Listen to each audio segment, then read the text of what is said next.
हर आदमी में होते हैं 10-20 आदमी जिसको भी देखना, कई बार देखना। निदा फाजली ने कहा और एक बात राहत इंदौरी ने भी कही कि नाटक पुराना चलता, नए किरदार आ जाते हैं, नाटक वही पुराना चलता रहता है।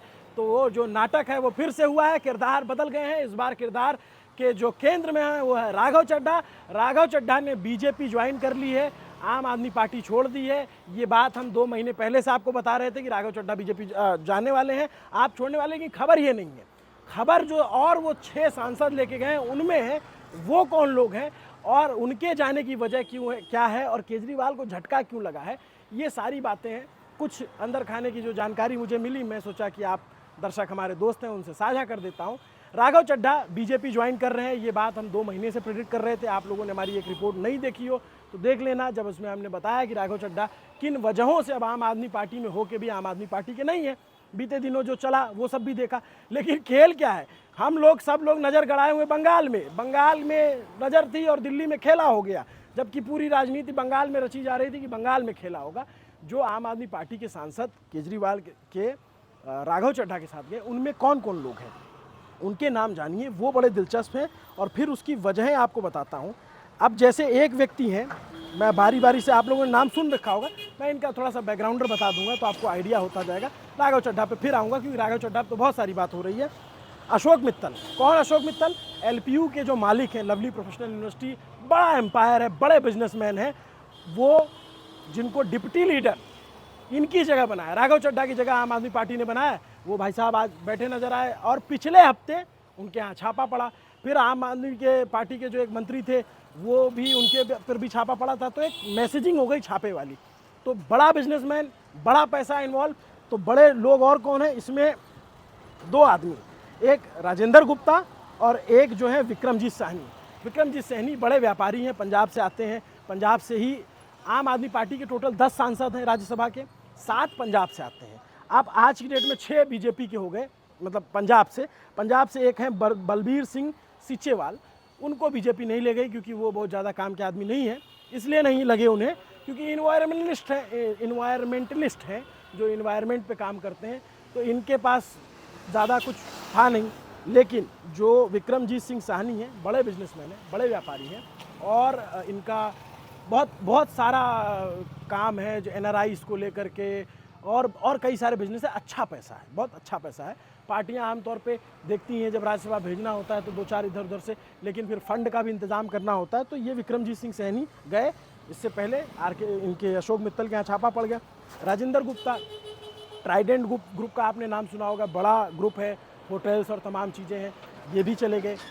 तो सीधी तैयारी बीजेपी की। बीजेपी को बहुत सारे लोग कहते हैं कि ये पार्टी नहीं है, ये फैक्ट्री है, सरकार बनाने की, नेताओं को जुटाने की एक फैक्ट्री है और वो काम लगातार चलता रहता है। और जब इस तरीके का काम होता है तो टीवी वाले इसको नाम देते हैं ऑपरेशन लोटस। लेकिन ऑपरेशन लोटस में जब संदीप पाठक, एक और नाम, संदीप पाठक बहुत इंटरेस्टिंग नाम है। हरभजन सिंह तो खैर खिलाड़ी आदमी है, इधर रहे उधर रहे, उनका तो कमेंट्री से और तमाम चीज़ों से चलता है और कुछ ऑफर भी मिले होंगे तभी गए हैं उधर। लेकिन संदीप पाठक जो हैं, ये एक वक्त केजरीवाल के ब्रेन माने जाते थे। और जो गुजरात का 2022 का चुनाव हुआ जिसमें आम आदमी पार्टी ने दस्तक दी, गुजरात में जिसमें एंट्री मिली, विधायक बने, उस वक्त ये इंचार्ज हुआ करते थे।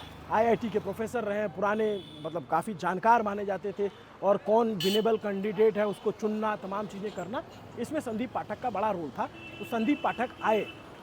अब संदीप पाठक इतने करीबी और कोर ग्रुप के व्यक्ति थे। राघव चड्ढा पे मैं अभी बात करूंगा, राघव चड्ढा की कहानी है, लेकिन संदीप पाठक जो पर्दे के पीछे का जो ब्रेन है, आप इनके फॉलोअर्स पे मत जाइए, आप इनके लाइक्स और व्यूज़ पे मत जाइए, बहुत बड़ा ब्रेन माना जाता था। लेकिन हुआ क्या, जब गुजरात का चुनाव चल रहा था, जो हमारे सूत्र बताते हैं, उस वक्त संदीप पाठक के स्थानीय नेताओं से लड़ाई हुई थी।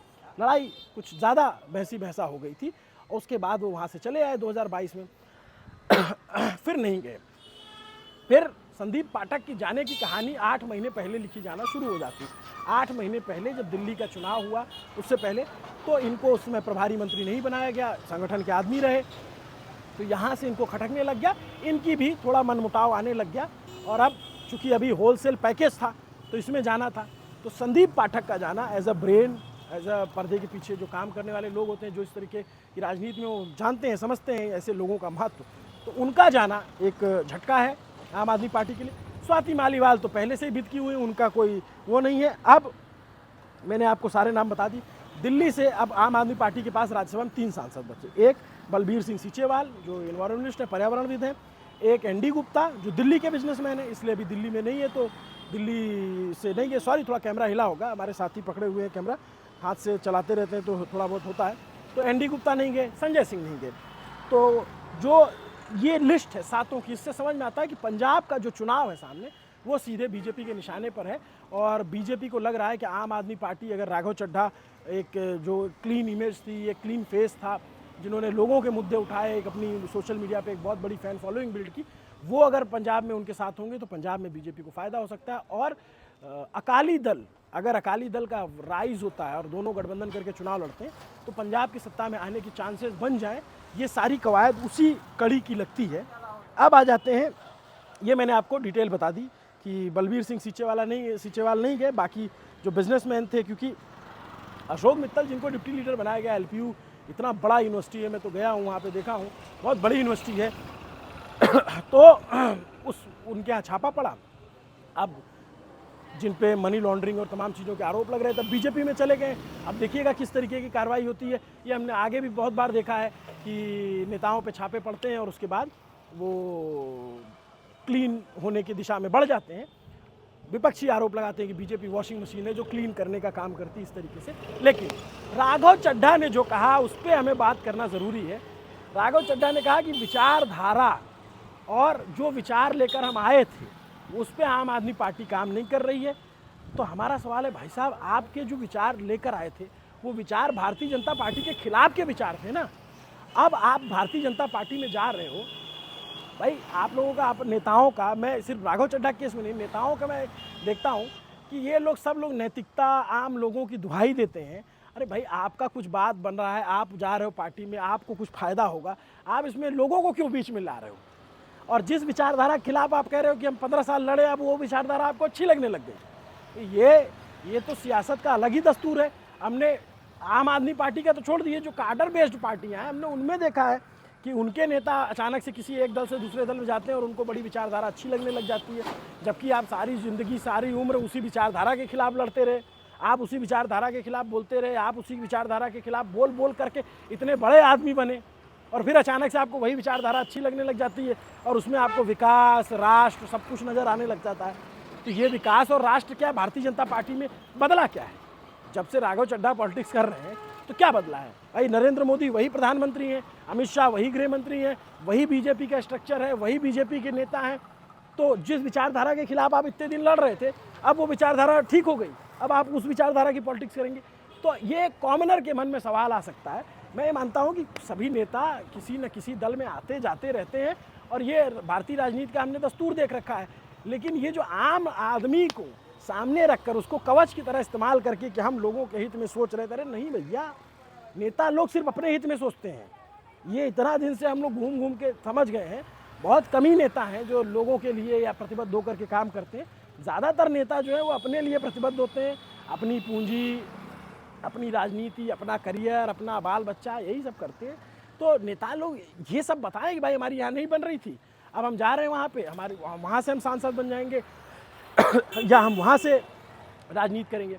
अब राघव चड्ढा ने जो किया वो एक मास्टर स्ट्रोक बीजेपी का राजनीतिक तौर पे बताया जाएगा, क्योंकि भाई 7-10 में से 7 आपने सांसद तोड़ लिए, 2-3 सांसद अगर आपके साथ हैं और किसी दल में मर्जर करते हो तो संविधान का जो प्रोविज़न है उसमें किसी की सदस्यता नहीं जाएगी। आपने उसमें बाइफ्रिकेशन कर दिया है। अब आम आदमी पार्टी के लिए बड़ा झटका है। केजरीवाल कह रहे हैं कि हमको जो है पंजाबियों के साथ धोखा हुआ है, इसके साथ धोखा हुआ, उसके साथ धोखा हुआ। ये साफ समझ में आ रहा है कि भाई आपकी पार्टी में ये लोग थे, पॉलिटिक्स करते, तब उधर जाएंगे पॉलिटिक्स करेंगे। बीच में आम लोगों को लाना मुझे लगता है कि ज़्यादा उचित नहीं है, क्योंकि राघव चड्ढा जिस तरीके से जब केजरीवाल के ऊपर छापे पड़े, जेल गए, वो चुप्पी साध लिए, फिर वो लंदन गए, फिर वहाँ का इलाज हुआ, फिर ये तमाम चीज़ें होती गई और वो पूरा घटनाक्रम समझ में आ रहा था।